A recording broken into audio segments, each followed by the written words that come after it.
Hi everyone, welcome to code with Zarkhan. जैसे कि हमने प्रीवियस वीडियो में वी एस कोड का कंप्लीट सेटअप इंस्टॉल किया था और इसके साथ साथ हमने वी एस कोड की मोस्ट इम्पॉर्टेंट एक्सटेंशन डाउनलोड की थी H T M L language को रन करने के लिए। आज की वीडियो में हम देखेंगे कि हम कैसे अपनी फर्स्ट वेबसाइट बना सकते हैं with the help of H T M L language. Firstly मैं आपको एच टी एम एल का इंट्रोडक्शन थोड़ा सा दे देता हूँ कि एच टी एम एल क्या होता है। Firstly, HTML stands for Hypertext Markup Language and it is introduced by Tim Berners-Lee. So now we start our first website page with the help of HTML language. So we move toward the screen. सबसे first काम जो आपने करना है वो ये है कि आपने एक फ़ोल्डर बनाना है अपनी मेमोरी लोकेशन में। फॉर एग्ज़ाम्पल मैं अपने डॉक्यूमेंट्स में जाके एक फ़ोल्डर बना लूँगा माई फर्स्ट वेबसाइट के नाम से। फ़ोल्डर मैंने बना लिया। अब मैं अपने वी एस कोड को ओपन करूँगा। वी एस कोड ओपन करके मैं इस फोल्डर को ओपन करूँगा अब मैं वी एस कोड में। तो टॉप लेफ्ट पे मेरे पास फाइल का ऑप्शन है, मैं फाइल के ऑप्शन पे क्लिक करूँगा और मेरे पास आगे ऑप्शन आ जाएगा ओपन फोल्डर। और ओपन फोल्डर को मैं क्लिक करूँगा, मेरे पास डिफरेंट आगे ऑप्शंस आ जाएंगे और मैंने जिस लोकेशन पे अपना फोल्डर बनाया था मैं उसको सर्च करके सिलेक्ट कर लूँगा यहाँ पे। और जैसे ही मैं अपने फ़ोल्डर को सिलेक्ट करूँगा तो मेरा फ़ोल्डर मेरे पास ओपन हो जाएगा वी एस कोड में। अब यहाँ पे मेरा फ़ोल्डर तो ओपन हो गया। अब मैंने क्या करना है कि मैंने अपने फ़ोल्डर पे क्लिक करना है। आगे मेरे पास 4 ऑप्शंस आ जाएंगे। फर्स्ट ऑप्शन पे मैं क्लिक करूँगा तो मेरे पास न्यू फाइल बन जाएगी। न्यू फाइल हम इसलिए बनाते हैं क्योंकि हमने कोई भी कोडिंग करनी है या प्रोग्रामिंग करनी है तो उसको हम किसी न किसी फाइल में राइट करते हैं ताकि वो हमारे पास सेव हो सके। इसलिए मैं यहाँ पे फाइल बनाऊँगा इस फोल्डर के अंदर index.html के नाम से। मैंने यहाँ पे फाइल बना ली और इसे मैं एंटर कर लूँगा। आप देख सकते हैं पीछे HTML5 का साथ लोगो भी आ गया है क्योंकि मैंने इंडेक्स के साथ आगे .html लिखा है इसलिए। मैं यहाँ पे सिर्फ एक्सक्लामेशन मार्क लाऊंगा और उसे एंटर करूँगा। आप देख सकते हैं कि मेरे पास ये पूरा एक स्ट्रक्चर आ गया है कंप्लीट HTML लैंग्वेज का। मैं यहाँ पे अब आपको वन बाय वन समझा देता हूँ कि स्ट्रक्चर में क्या है और ये स्ट्रक्चर हमारे वेबसाइट के लिए क्यों इम्पोर्टेंट है। फर्स्टली लिखा है फर्स्ट लाइन में डॉक टाइप HTML। इसका मतलब ये है कि जो हम कोड लिखेंगे इसमें इसकी बॉडी में तो वो जो कोड होगा जब उसको हम ब्राउज़र में ओपन करेंगे तो ब्राउज़र को वो बताएगा ये डॉक टाइप कि हमारा जो कोड है ये HTML लैंग्वेज में लिखा गया है। उसके बाद जो सेकंड लाइन है HTML lang assignment operator EN, इसका मतलब ये होता है ये हमारे जो सर्च इंजन है मींस ब्राउज़र उसको ये बताएगा कि हमारा जो कोड है वो इंग्लिश लैंग्वेज में लिखा गया है। जैसे कि आपको यहाँ पे सब कुछ इंग्लिश लैंग्वेज में ही लिखा हुआ नज़र आ रहा है। ये फ्रेंच में नहीं लिखा गया है, ये हिंदी में नहीं लिखा गया है, ये इंग्लिश में लिखा गया है। उसके बाद आप देख सकते हैं हेड। एक हमारे पास हेड का ओपनिंग टैग है और एक क्लोजिंग टैग है और इसके दरमियान में हमारे पास कोड लिखा हुआ है। हेड टैग के अंदर हम कोई भी चीज़ लिखते हैं वो हमें वेबसाइट पे शो नहीं होती है, लेकिन ये हमारी वेबसाइट को एडिशनल फीचर प्रोवाइड करती है। जैसे कि हमारे पास फर्स्ट लाइन है मेटा चार सेट असाइनमेंट ऑपरेटर UTF-8। इसका मतलब ये है कि हम HTML के कोड में कोई भी वर्ड का स्पेशल करैक्टर या हम कोई भी कीवर्ड या कोई भी सिंबल हम यूज़ करेंगे वो हमारे ब्राउज़र पे हमें दिखा दिया जाएगा, उस पर कोई रिस्ट्रिक्शन नहीं लगेगी। उसके बाद सेकेंडली हमारे पास यूज़ हुआ है हेड में meta name assignment operator viewport content up to so on. ये जो लाइन है इसका ये मतलब है कि हम अपनी वेबसाइट को मल्टीपल डिवाइसेस पे यूज़ करते हैं। टैबलेट्स पे यूज़ करते हैं हम, उसके बाद हम लैपटॉप्स पे यूज़ करते हैं, मोबाइल फ़ोन पे यूज़ करते हैं। सो हर डिवाइस का स्क्रीन साइज़ डिफरेंट होता है। इससे ये होगा कि हम किसी भी डिवाइस पे अगर अपनी वेबसाइट को ओपन करेंगे तो वो हमारी वेबसाइट उस डिवाइस के स्क्रीन साइज़ पे ऑटोमेटिकली एडजस्ट हो जाएगी और हमें एक रिस्पॉन्सिव आउटपुट देगी because of this line use in head tag. और उसके बाद थर्ड नंबर पे हमारे पास लाइन यूज़ होती है टाइटल डॉक्यूमेंट। टाइटल यहाँ पे लिखा हुआ आपको नज़र आ रहा है। इसका ये मतलब है कि हमारी जो वेबसाइट है जब हमारा कोई कोड रीड करता है तो जो सबसे फर्स्ट चीज़ वो देखेगा वो हमारा टाइटल देखेगा। टाइटल उसे बताएगा कि हमारी वेबसाइट है किस चीज़ के बारे में। और आगे हमारी फर्दर डोमेन होस्टिंग वगैरह में भी ये टाइटल यूज़ होता है, जिस नेम से हम वेबसाइट सर्च करते हैं उसमें भी जाके हमारे पास ये टाइटल यूज़ होता है। सो ये हमारे पास हेड टैग के अंदर ये 3 चीज़ें आ गई थी। और इसके बाद हमारे पास स्टार्ट हो जाता है बॉडी टैग। अब बॉडी टैग 2 हैं हमारे पास, एक है हमारे पास ओपनिंग टैग और दूसरा है क्लोजिंग टैग। अब इनके हम मिड में जो चीज़ भी लिखेंगे वो हमें वेबसाइट पे दिखाई जाएगी।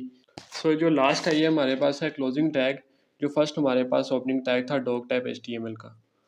सो ये हमारे पास एक स्ट्रक्चर था बेसिक HTML का। और अब हम फर्दर देखते हैं कि हमने अपनी वेबसाइट पर अगर कोई चीज़ शो करानी है तो हम उससे कैसे शो करा सकते हैं। सो उसके लिए सबसे पहले मैं यहाँ पे राइट करूँगा H1। सो यहाँ पे मैंने जस्ट H लिखा और इसे एंटर किया, मेरे पास कंप्लीट टैग आ गया, ओपनिंग टैग भी और क्लोजिंग टैग भी। ये इसलिए आया क्योंकि हमने प्रीवियस वीडियो में ऑटो रीनेम टैग की एक्सटेंशन डाउनलोड की थी, जिसकी वजह से हमारे पास टैग ऑटोमेटिकली कंप्लीट आ जाता है, हम सिर्फ उसका फर्स्ट अल्फ़ाबेट लिख के एंटर करते हैं।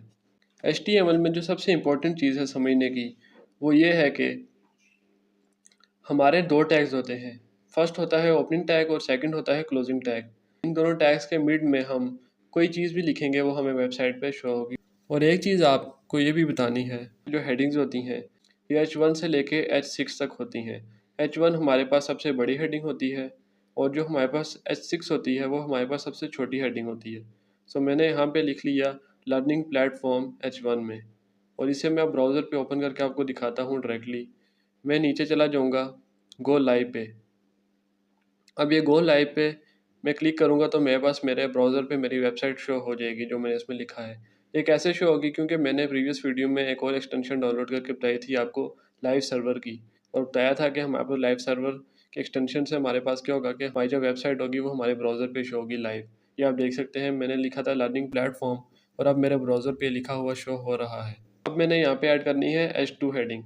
H2 हेडिंग H1 से थोड़ी सी स्मॉल होगी और इसमें मैं लिख लेता हूँ फेवरेट सब्जेक्ट। सो अब हमारे ब्राउज़र पे भी लिखा आ रहा है फेवरेट सब्जेक्ट। अब इसके बाद मैं H3 हेडिंग ऐड करूँगा। H3 में मैं लिख लेता हूँ इंग्लिश जस्ट, और इसको भी आप ब्राउज़र पे देख सकते हैं। ये H2 से थोड़ी सी छोटी हमें लिखी हुई नज़र आ रही है। और इसके बाद H4 हेडिंग होगी,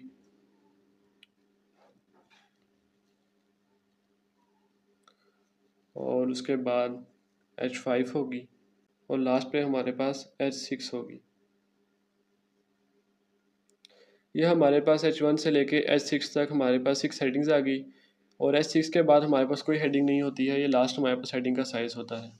अब मेरे पास सारी हेडिंग्स शो हो गई हैं, आप देख सकते हैं।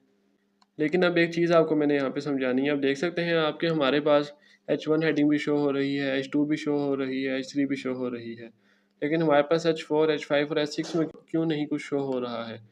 इसकी रीज़न ये है कि मैंने आपको बताया था कि हम टैग्स के मिड में जो भी चीज़ लिखेंगे वो हमें जस्ट वेबसाइट पे शो होगी। अब हमने H4 के मिड में तो कुछ नहीं लिखा, H5 के मिड में तो हमने कुछ नहीं लिखा, सो इसलिए हमें वेबसाइट पे भी कुछ नहीं शो होगा। अब मैं आपको H4, H5 and H6 tag में मैं आपको कुछ राइट करके बताऊँगा, वो देखना हमारी वेबसाइट पे शो हो जाएगा।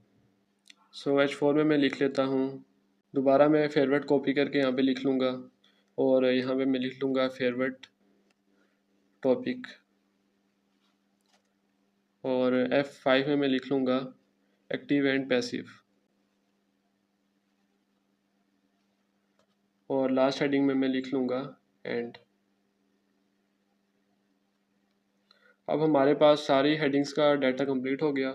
अब मैं आपको दिखाता हूँ, ये देखें हमारे पास सारी हेडिंग्स आ जाएंगी। हमने हेडिंग्स के टैग से मिड में सारा टेक्स्ट लिखा था, ये हमारे पास शो हो रहा है। आप देख सकते हैं सबसे फर्स्ट हेडिंग जो बड़ी है वो लर्निंग प्लेटफॉर्म है, उससे फिर छोटी फेवरेट सब्जेक्ट, उससे छोटी इंग्लिश है, फिर उससे छोटी फेवरेट टॉपिक, उसके बाद सेकंड लास्ट हमारी एक्टिव पैसेज, और जो सबसे लास्ट और सबसे जो छोटा हेडिंग का साइज़ है वो हमारे पास एंड है। सो ये हमारे पास हेडिंग्स का सिनेरियो होता है HTML में। और इसके बाद मैं आपको बताऊंगा कि हमने पैराग्राफ कैसे लाना है। आपको पता है कि जब भी वेबसाइट में आप कोई यूज़ करते हैं, हेडिंग के नीचे उसकी कोई डिस्क्रिप्शन होती है, वो in the form of paragraph लिखी जाती है HTML में। सो पैराग्राफ के लिए जस्ट मैं P लिखूंगा और इसे एंटर करूंगा, मेरे पास पैराग्राफ का ओपनिंग टैग भी आ जाएगा और क्लोजिंग टैग भी आ जाएगा। और इन टैग्स के मिड में मैं जो चीज़ भी लिखूंगा वो मेरे वेबसाइट पे एज अ पैराग्राफ मुझे शो होगी। सो मैं यहाँ पे लिख लेता हूँ पैराग्राफ में अपने यूनिवर्सिटी एजुकेशन वेबसाइट। सो ये आप देख सकते हैं ब्राउज़र पे शो होगी। अब एक मैं आपको ट्रिक बताता हूँ एज ए बिगनर। अगर हमने अपने समझने के लिए अगर पैराग्राफ अगर हमने बहुत ज़्यादा अगर लाइन्स के ऐड करने हैं, ज़्यादा टेक्स्ट ऐड करना है, तो उसके लिए शॉर्टकट वर्ड है हमारे पास लोरेम, LOREM लोरेम। और इसके साथ हमने जितने आगे वर्ड्स ऐड करने हैं हम लिख सकते हैं। जैसे मैं लिख लेता हूँ लोरेम 36, तो मेरे पास 36 वर्ड्स का पैराग्राफ आ जाएगा। लेकिन वर्ड्स ये रैंडम होंगे, इनका कोई मीनिंग नहीं होगा। ब्राउज़र पे मैं अभी आपको ओपन करके दिखाता हूँ। ये देखिए, और ये हमारे पास 36 वर्ड्स का एक पैराग्राफ आ गया। सो इसके बाद मैं एक और ऐसे ही पैराग्राफ ऐड कर लेता हूँ आपको समझाने के लिए। यहाँ पे मैं पैराग्राफ ऐड करूँगा लोरेम 20 का, और मेरे पास यहाँ पे 20 वर्ड्स आ जाएंगे पैराग्राफ में। आप देख सकते हैं इंग्लिश के नीचे मेरे पास 20 वर्ड्स आ गए। सो ये हमारे पास तरीका होता है, हम अपनी वेबसाइट में जो भी टेक्स्ट हम ऐड करते हैं वो इन्हीं दो टैग्स के थ्रू हम ऐड करते हैं, heading and paragraph. So hopefully आपको आज की वीडियो समझ आई होगी, और मिलते हैं नेक्स्ट वीडियो में। पेज को लाइक और सब्सक्राइब करना ना भूलिएगा। अल्लाह हाफिज़।